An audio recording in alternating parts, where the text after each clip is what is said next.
أشهد أن لا إله إلا الله. بسم اللہ الرحمن الرحیم. السلام علیکم ورحمۃ اللہ وبرکاتہ. عامر سہیل چینل کے ساتھ خوش آمدید. میں ہوں عامر سہیل اور آج میں آپ کو بیان جو سنانے جا رہا ہوں وہ مولانا ابراہیم دہلوی صاحب کا ہے، دہلوا صاحب کا ہے، جو کہ جن کا تعلق جو ہے وہ انڈیا سے ہے. تو آج ہم ان کا بیان بھی سنیں گے اور اس کے اوپر ہم تبصرہ بھی کریں گے. تو اس ویڈیو کا جو اوریجنل لنک ہے وہ نیچے ڈسکرپشن میں دیا گیا ہے، تو آپ لنک پر جا کر بھی اس ویڈیو کو واچ کر سکتے ہیں. تو آئیے اس ویڈیو کا جو ہے واچ کرتے ہیں، اس کو شروع کرتے ہیں. بسم اللہ الرحمن الرحیم.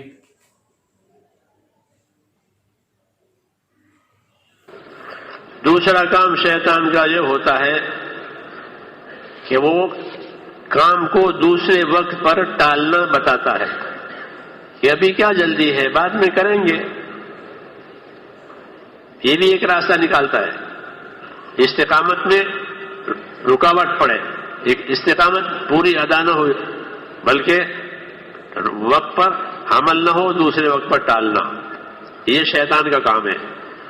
کہ ابھی کیا ہے، ابھی جلدی کیا ہے، ابھی تو بہت وقت ہے، عید کے بعد کریں گے، نماز کے بعد، حج کے بعد کریں گے، رمضان کے بعد کریں گے، دوسرے وقت پر ٹالنا، یہ بھی شیطان کا کام ہے. اس کو تسویف کہتے ہیں. تسویف کا مطلب ہے کہ بعد میں کریں گے، ابھی نہیں کریں گے. یہ آدمی کو محروم کرنے کا راستہ ہے کہ بات تو ٹھیک ہے اور عمل کرنا چاہیے، کام بھی بہت اچھا ہے، لیکن ابھی کیا جلدی ہے، بعد میں کریں گے. ہاں، اللہ اور رسول کا تقاضا یہ ہے کہ جلدی کرو. ہاں، جب موقع ہاتھ نہیں تو موقع ہاتھ سے نکل جائے گا یا زندگی کی رسی کٹ جائے گی، دونوں میں سے ایک بات ہوگی. یا موقع ہاتھ سے نکلے گا یا زندگی کی رسی کٹ جائے گی اور موت آ جائے گی. ہاں، یہ تصویر پیچھے ڈالنا یہ بڑی بیماری ہے. کام کرنے والوں میں بعض مدعا پیدا ہوتی ہے، ابھی کیا ضروری ہے، بعد میں جمیں گے، پھر ان کے ہاتھ سے موقع نکل جاتا ہے. حضور صلی اللہ علیہ وسلم کے زمانے میں آپ صلی اللہ علیہ وسلم مینا میں دعوت دے رہے تھے لوگوں کو. جب آپ نے کام شروع کیا مکہ معظمہ میں تو لوگ حج کو آتے تھے. جاہلیت کے زمانے کا حج ہوتا تھا، اسلامی حج ابھی آیا نہیں تھا. عرب اپنی جاہلیت کا حج کرتے تھے، اس لیے مینا میں مجمع ہو جاتا تھا، جیسے آج بھی مینا میں مجمع ہوتا ہے. تو موقع پا کر رسول صلی اللہ علیہ وسلم اپنی دعوت لوگوں میں لے کر کے پھرتے تھے. جہاں جہاں لوگوں کے خیمے ہوتے تھے، ان کا پڑاؤ ہوتا تھا، ان کے پاس بیٹھ کر کے اپنی بات سمجھاتے تھے تاکہ یہ مجمع جو آیا ہوا ہے یہ بات لے جاوے، ان کے ذریعے سے بات آگے پہنچے گی. حج کے ذریعے سے دین پھیلتا ہے. ہاں، کسی زمانے میں حج اسی طرح ہوتا تھا کہ حج کے زمانے میں حج کے ذریعے سے لوگ دین لیتے تھے، علم لیتے تھے، علم دیتے تھے، حج کے ذریعے سے جمع ہوتے تھے. ہاں، ایسا حج ہوتا تھا. اس لیے مولانا محمد یوسف رحمۃ اللہ علیہ نے حاجیوں میں ہمارے یہاں کام شروع کیا تھا. حاجیوں میں تبلیغ کا کام کہ حاجی حج کو جا رہے ہیں، انہیں تبلیغ سکھاؤ کہ وہ تبلیغ کرتے کرتے جائیں، تبلیغ کرتے آویں، اور وہاں جا کے بھی تبلیغ کریں تاکہ ان کے ذریعے سے کام ملکوں میں جاوے حج کے ذریعے سے. تو یہ تھی سنت حضور صلی اللہ علیہ وسلم کی. تو مینا میں حضور صلی اللہ علیہ وسلم دعوت دے رہے تھے یہ قافلوں کو جو وہاں ان کے پڑاؤ پر. تو یہ قافلے میں بیٹھ کر حضور صلی اللہ علیہ وسلم نے بات کی، ان کو دعوت دی اللہ کی طرف، ایمان لانے کی طرف، اپنا نبی ہونا بتایا اور بات سمجھائی تاکہ وہ ایمان لاوے اور ایمان لا کر کے پھر اپنے وطن جاوے تاکہ ان کے ذریعے سے یہ بات وہاں جاوے. تو بات تو ان کو خوب سمجھ میں آ گئی. جب آپ نے اس کا تقاضا کیا کہ اسے قبول کرو تو وہی بات کہ ابھی نہیں، ابھی تو ہم حج میں آئے ہیں، بعد میں دیکھیں گے. ایک آدمی ان میں سمجھدار تھا، وہ بہت متاثر ہو رہا تھا. تو حضور نے دیکھا کہ یہ آدمی بہت متاثر ہو رہا ہے، بات کا اثر لے رہا ہے، تو آپ نے اس کو دوسری بار سمجھایا، اپنی بات دوبارہ سمجھائی. وہ کہنے لگا کہ آپ کی بات اتنی نورانی ہے کہ میں کچھ کہہ نہیں سکتا، اتنا مجھے نورانیت محسوس ہو رہی ہے. لیکن میری قوم جیسا آپ دیکھ رہے ہیں یہ ان کی حالت ہے. میں زور لگاؤں گا زیادہ تو یہ مجھ سے بھی مخالف ہو جائیں گے, مجھ سے بھی دور ہو جائیں گے, اس لیے میں مجبور ہوں. باقی آپ کی بات بہت نورانی ہے. بہرحال یہ قافلہ ماننے کے لیے تیار نہیں ہوا. انہوں نے دوسرے وقت پر اس کو ٹالا کہ اگلے سال آئیں گے, آئندہ سال میں, ہم تو ہر سال آتے ہیں, اگلے سال آئیں گے, اگلے دیکھیں گے, ابھی تو حج میں آئے ہوئے ہیں. یہ کہہ کر کے بات کو ٹال دیا. تو انہوں نے یہ کہا کہ ابھی کیا جلدی ہے, ابھی تو گھر جانا ہے, حج سے فارغ ہوئے ہیں, گھر جانا ہے, بعد میں دیکھیں گے. غرض کہ وہ تیار نہیں ہوئے ماننے کے لیے, اگلے وقت پر ٹالا اور گھر جانے لگے. جو ساتھی متاثر ہوا تھا حضور صلی اللہ علیہ وسلم کی دعوت سے, اس نے کہا ٹھیک ہے اگر گھر ہی جانا ہے تو گھر چلتے ہیں, لیکن ہم جس راستے سے سفر کر کے آئے ہیں اس کے علاوہ دوسرے راستے سے جائیں گے واپس. کہ دوسرا جب واپس جانے میں کیا فائدہ ہے؟ کہ فائدہ یہ ہے کہ یہاں راستے میں ایک شہر ہے فدق. یہ شہر تھا حضور کے زمانے تک, ابھی بھی ہے, نام بدلا ہوا ہے. کہ شہر ہے فدق, اس میں یہودی لوگ رہتے ہیں. وہ کہہ رہا ہے اپنے ساتھیوں سے یہودی لوگ رہتے ہیں, ان یہودیوں کے پاس کتاب ہے, ان سے پوچھیں گے اس آدمی کے بارے میں جنہوں نے ہم کو دعوت دی ہے, یہ کون ہے, ان کی دعوت کا کیا حال ہے. تو ان سے ملتے ہوئے پھر نکل جائیں گے آگے. تو وہ اپنے ساتھیوں کو فدق لے گیا. ایک یہودی سے ملاقات ہوئی, بوڑھا تھا وہ, اس سے اپنا حال بیان کیا کہ اس طرح مینا میں ایک صاحب ملے تھے, وہ ہمیں دعوت دے رہے تھے, آپ کیا کہتے ہیں؟ تو بوڑھے یہودی نے اپنی کتاب کھولی اور کتاب کھول کر کے پڑھنے لگا. وہ سنانے لگا ان عربوں کو کہ ایک نبی آخری زمانے کا حرم سے ظاہر ہوگا, ان کے کھال بال چہرہ مہرہ ایسا ہوگا, ایسا ساری نشانیاں آپ کی وہ کتاب میں پڑھ کر کے سنا رہا ہے. اور کہہ رہا ہے کہ یہی تھے, کہ ہاں یہی تھے, بالکل یہی تھے. اس ساری نشانیاں بتائی کہ وہ نبی ہوگا, اونٹ پر سواری کریں گے, ٹکڑا روٹی پر گزارا کریں گے, اور ان کے کھال بال وغیرہ اس طرح ہوں گے.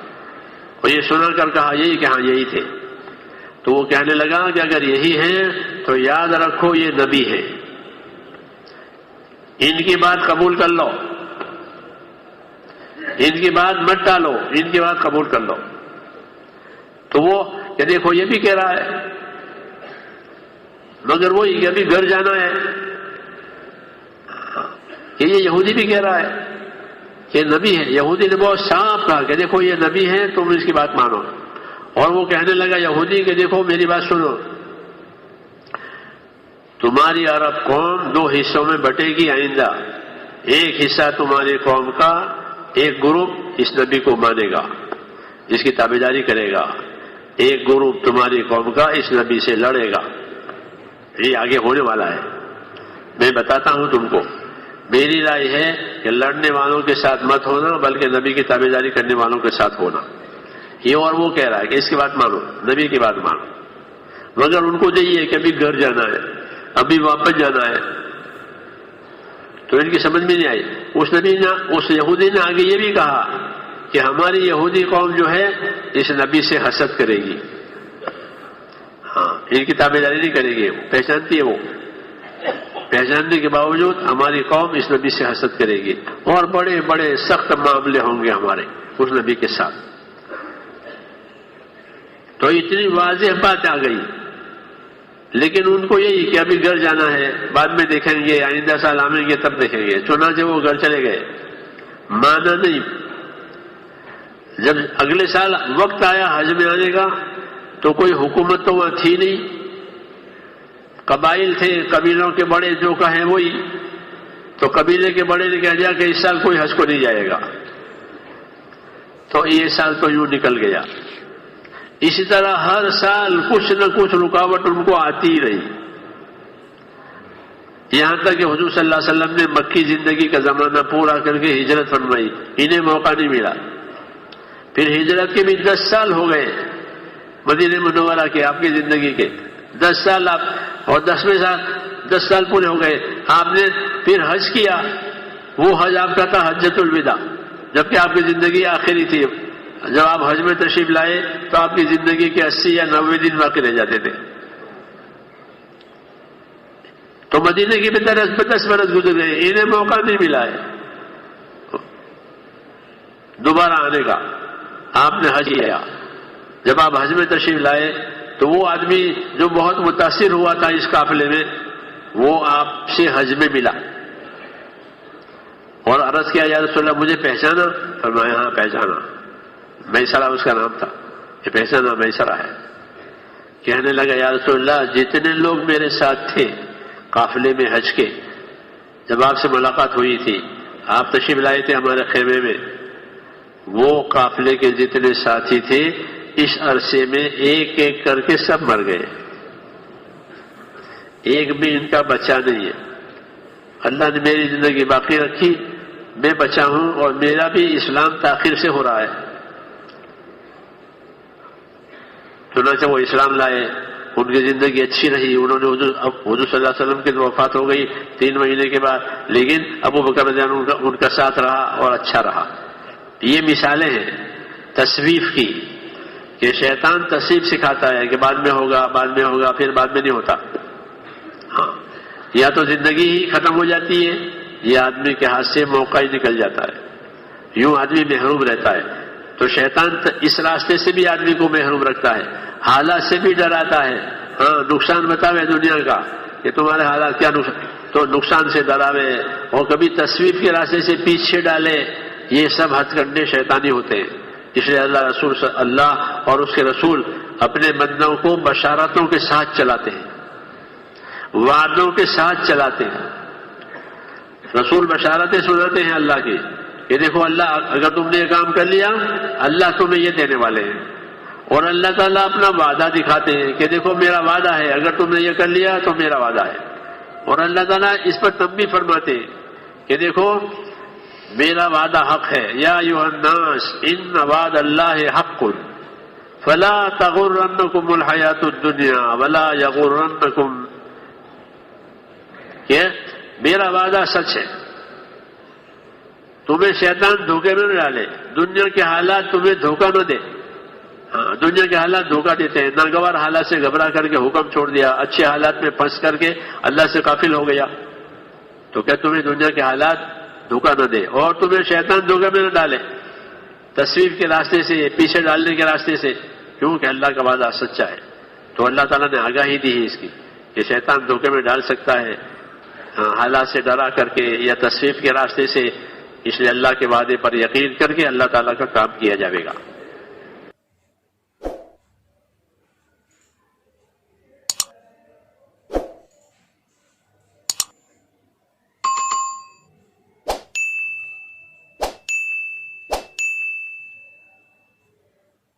ابراہیم دیولہ صاحب جن کا تعلق انڈیا سے ہے، تو بہت ہی اچھا اور بہت ہی اصلاحی بیان کر رہے تھے، جس سے جو ہے نا آپ کو ایک ایک لفظ سمجھ آ رہا تھا کہ انسان جو ہے نا انسان کو کیا کرنا چاہیے کیا نہیں کرنا چاہیے. وہ شیطان کے بارے میں بتا رہے تھے کہ شیطان جو ہوتا ہے وہ انسان کے دل میں وسوسہ ڈالتا ہے. وسوسہ کیا ہوتا ہے کہ وہ کوئی بھی نیک کام، جیسے ایمان لانا، جیسے انہوں نے ایمان لانے کے بارے میں بولا، ایمان لانے کے بارے میں انہوں نے بولا کہ بھائی اگر کوئی جیسے آپ کو دعوت دے رہا ہے نیک کام کرنے کی تو وہ اس کام کو فوراً کر لو. آپ یہ نہیں بولو کہ یار کہ میں نے کل کرنا ہے. تو اگر انہوں نے بولا کہ اگر انسان جو ہے نا یہ کل کا ارادہ کر لیتا ہے تو یہ انسان کہتا ہے کہ میں کل کروں گا، تو یہ انسان کے دل میں جو وسوسہ ڈالتا ہے وہ شیطان ڈالتا ہے، کیونکہ وہ اس کو اس کے ایمان سے دور کرتا ہے کہ بھائی یہ نیک کام نہیں کر تو انسان اس کے بقائے میں آ جاتا ہے. ان کا مقصد یہ تھا. اور انہوں نے یہ بتایا کہ جو بھی نیک کام ہو، حضور صلی اللہ علیہ وسلم کا ارشاد سنایا کہ جو بھی نیک کام ہو اس کو فوراً کر لو، اس کا ارادہ اس کا فوراً اگر کیا تو اس کو فوراً مکمل کر لو. ایسا نہ ہو کہ آپ کی زندگی کٹ جائے، آپ کی زندگی کی ڈور کٹ جائے. تو انسان کی زندگی کا جو ہے نا وقت مقرر کوئی بھی نہیں ہے، کوئی پتہ نہیں کس ٹائم انسان کی موت آ جائے. تو اسی طرح انہوں نے ایک قافلے کا ذکر کیا کہ حضور پاک صلی اللہ علیہ وسلم کے دور میں تو ایک حج کا ٹائم تھا، اور وہ حج ایسا اس وقت ایسا حج ہوتا تھا کہ اس وقت شریعت کے مطابق حج جو ہے نا نافذ نہیں ہوا تھا. تو ایک قافلہ آیا ہوا تھا حج میں، تو آپ صلی اللہ علیہ وسلم نے اس قافلے کو اپنی بات بتائی، اپنی دین کی بات بتائی، اپنی شریعت کے مطابق انہوں نے اپنے احکام بتائے. تو اس قافلے نے بڑے غور سے سنی یہ باتیں. تو لیکن اس قافلے نے جو ہے نا اس کے اوپر جب ان کو حضور پاک صلی اللہ علیہ وسلم نے تقاضا کیا کہ آپ ایمان لے آؤ، تو انہوں نے ہیلا کر دیا، بہانہ کر دیا کہ ابھی تو ہم حج کرنے کے لیے آئے ہیں، تو اگلے سال انشاءاللہ نیکسٹ ٹائم اگلی دفعہ کریں گے. تو ان میں سے جو ہے نا ایک شخص تھا جو آپ صلی اللہ علیہ وسلم کو کی بات جو ہے نا اس کو سمجھ آ گئی. تو حضور پاک صلی اللہ علیہ وسلم نے جب دیکھا کہ یہ شخص جو ہے دلچسپی رکھتا ہے، تو حضور پاک صلی اللہ علیہ وسلم نے دوبارہ اس کو اپنی بات بتائی. تو وہ شخص جو ہے نا اس نے بولا کہ میں اگر جو ہے نا اپنے لوگوں کے اوپر اگر میں زبردستی کروں گا، اپنے لوگوں کو بتاؤں گا، اپنے لوگوں کو بولوں گا، تو وہ لوگ بھی میرے خلاف ہو جائیں گے. لیکن وہ شخص نے بولا کہ آپ کی بات میں بہت نورانیت ہے، مطلب آپ صلی اللہ علیہ وسلم کو بولا کہ آپ کی بات میں بہت نورانیت ہے. لیکن جب حالانکہ اس نے راستے میں پھر چل پڑے وہ قافلے کو لے کر، ایک راستے میں ان کو ایک یہودی ملا. وہ راستے دوسرے ایسے راستے سے گئے تھے کہ تاکہ وہ مطلب تحقیق کرنا چاہتے کہ حضور پاک صلی اللہ علیہ وسلم کیسے نبی ہیں. تو راستے میں جو یہودی ملا ان کو، تو وہ یہودی نے بھی آپ صلی اللہ علیہ وسلم کی تصدیق کی کہ یہ سچا نبی ہے، آپ ان کی بات کو مانو. لیکن انہوں نے وہی بات ہے کہ اس یہودی کی بات کو بھی رد کر دیا کہ اگلے سال کریں گے، پھر کریں گے، دوبارہ کریں گے. تو انسان کی زندگی کا دیکھیں کوئی بھروسہ نہیں ہے کہ دوبارہ وقت ملے نہ ملے. اس یہودی نے بہت سارے حضور پاک صلی اللہ علیہ وسلم کے بارے میں جو ہے نا بتائیں، مطلب ہے کہ ان کے بارے میں جتنے بھی مطلب احکامات تھے وہ سارے بتائے کہ حضور صلی اللہ علیہ وسلم کے بعد جو ہے نا دو جو ہے نا گروہ بنیں گے. ایک گروہ وہ ہوگا کہ جو ان کی حمایت کرے گا، ایک وہ ہوگا جو آپ صلی اللہ علیہ وسلم کی مخالفت کرے گا. خیر وہ ایسا ہوا کہ وہ قافلہ جو ہے وہ چلا گیا. تو اگلے سال ان کو جو ہے نا دوبارہ موقع نہیں ملا حج پر جانے کا دوبارہ، کہ حضور پاک صلی اللہ علیہ وسلم سے ملاقات ہو جاتی تو ان کی بات جو ہے نا وہ ان کو پر عمل کرنے کا موقع مل جاتا. تو مطلب کہ انہوں نے لیٹ کی، انہوں نے شیطان کے وسوسے میں آ گئے وہ نا، انہوں نے ان کی بات نہیں مانی. تو اگر اس وقت بات مان لیتے تو شاید وہ ایمان لے آتے. تو اس طرح کرتے کرتے ہر سال ان کا جو ہے نا 10 سال بعد جو ہے نا 10 سال تک ان کو بالکل موقع نہیں ملا. تو 10 سال کے بعد وہی شخص دوبارہ جس کو حضور پاک صلی اللہ علیہ وسلم کی بات سمجھ آ گئی تھی، تو وہ دوبارہ مینا میں گیا، وہاں جو ہے نا آپ صلی اللہ علیہ وسلم سے اس کی ملاقات ہوئی. تو حضور پاک صلی اللہ علیہ وسلم کو اس شخص نے بولا کہ یا رسول اللہ آپ نے مجھے پہچانا؟ تو حضور پاک صلی اللہ علیہ وسلم نے ان کو بولا ہاں میں نے پہچان لیا. تو اس شخص نے کہا کہ وہ جو قافلے کے جتنے بھی لوگ تھے جن کو آپ نے ایمان کی دعوت دی تھی، تو وہ جتنے بھی لوگ تھے ان کا انتقال باری باری کر کے سب کا انتقال ہو گیا. تو مولانا صاحب کا یہی مقصد تھا کہ انسان کو اگر کوئی بھی نیک بات بولی جائے، اچھی بات بولی جائے، ایمان کی دعوت دی جائے، نیک کام کی دعوت دی جائے، تو اس کو فوراً کر لینا چاہیے. شیطان کے دھوکے میں نہیں آنا چاہیے، کیونکہ شیطان انسان کے دل میں وسوسہ ڈالتا ہے کہ یہ کام اس کو لیٹ کرو، آج نہیں کل کر لو، آج کا کام جو ہے نا وہ کل پہ کرانے پہ چھوڑتا ہے. لیکن انسان کو یہ چاہیے کہ وہ اس کے اوپر ڈٹ جائے کام کے اوپر، اور وہ اس کام کا ارادہ اگر اس نے کر لیا تو اس کو فوراً کر لے. اگر اس کی سمجھ میں بات آ جاتی ہے کہ یار کہ یہ بات واقعی صحیح ہے اور یہی نیک کام ہے، یہی شریعت والا کام ہے، مجھے اس پر کر لینی چاہیے. تو اپنے اسی مولانا ابراہیم صاحب کے بیان پر ہم یہیں پر اپنا جو تبصرہ ہے وہ اپنا اس کے اوپر جو ہے نا ختم کرتے ہیں.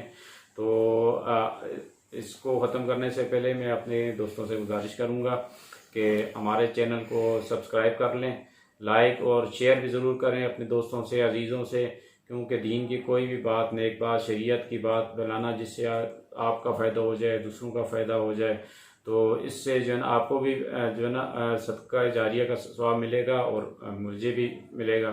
تو آپ اس نیک کام میں آپ میرے ساتھ شامل ہو جائیں. تو نیکسٹ ویڈیو تک کے لیے اجازت. فی امان اللہ.